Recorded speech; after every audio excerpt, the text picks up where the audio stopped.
Rishipur block Rishipur উচ্চ বিদ্যালয়ের বার্ষিক ক্রীড়া প্রতিযোগিতা অনুষ্ঠিত হলো আজ গৌরমারী ঋষিপুর হাই স্কুল ফুটবল ময়দানে। বার্ষিক ক্রীড়া প্রতিযোগিতা শুরুর আগে পতাকা উত্তোলন করে ও মশাল দৌড়ের মধ্য দিয়ে এই অনুষ্ঠানের শুভ সূচনা করা হয়।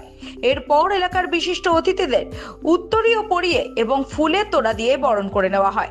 ঋষিপুর উচ্চ বিদ্যালয়ের টিআইসি শিক্ষক ধনঞ্জয় ঘোষ বলেন, এবছর ৭২তম বার্ষিক ক্রীড়া প্রতিযোগিতা অনুষ্ঠিত হয়। এদিন বুধবার তাদের বার্ষিক ক্রীড়া প্রতিযোগিতায় মোট ৩৬টি ইভেন্ট রয়েছে। ছেলে ও মেয়েদের একাধিক প্রতিযোগিতা রয়েছে বলে জানিয়েছেন তিনি। যারা ভালো খেলবেন তাদের মধ্যে প্রথম, দ্বিতীয়, তৃতীয়দের পুরস্কারও তুলে দেওয়া হবে।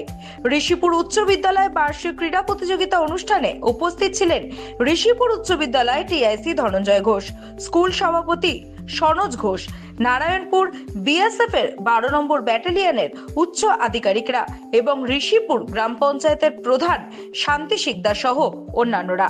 এবং কি কি ইভেন্ট আছে? বার্ষিক ক্রীড়া প্রতিযোগিতা বিগত দুদিন ধরে হিট হয়েছে। আজকে চূড়ান্ত পর্বের খেলা। আজকে এখানে বাচ্চাদের প্রায় ৪০টা ইভেন্ট রয়েছে। ৪০টা ইভেন্টের উপর ফার্স্ট, সেকেন্ড, থার্ড হবে এবং বাচ্চাদের পুরস্কার বিতরণী অনুষ্ঠান আছে। আজকে আমাদের এই বিদ্যালয়ের প্রধান অতিথি হিসাবে ছিলেন ১২ নম্বর বিএসএফ ব্যাটালিয়নের কমান্ডার। উনি নিজে আসতে পারেননি, উনি টিআইসি স্যারকে প্রতিনিধি হিসাবে পাঠিয়েছিলেন। আজকে এখানে বিশিষ্ট সমাজসেবী উজ্জ্বল মিশ্র মহাশয় আছেন।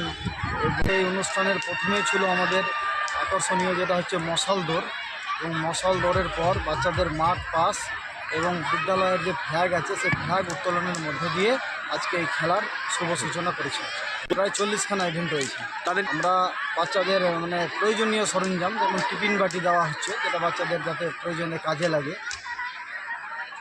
আমি ধনঞ্জয় ঘোষ, ঋষিপুর উচ্চ বিদ্যালয়ের ভারপ্রাপ্ত প্রধান শিক্ষক, এবং আমার সঙ্গে ঋষিপুর উচ্চ বিদ্যালয়ের পরিচালন সমিতির সভাপতি রয়েছেন।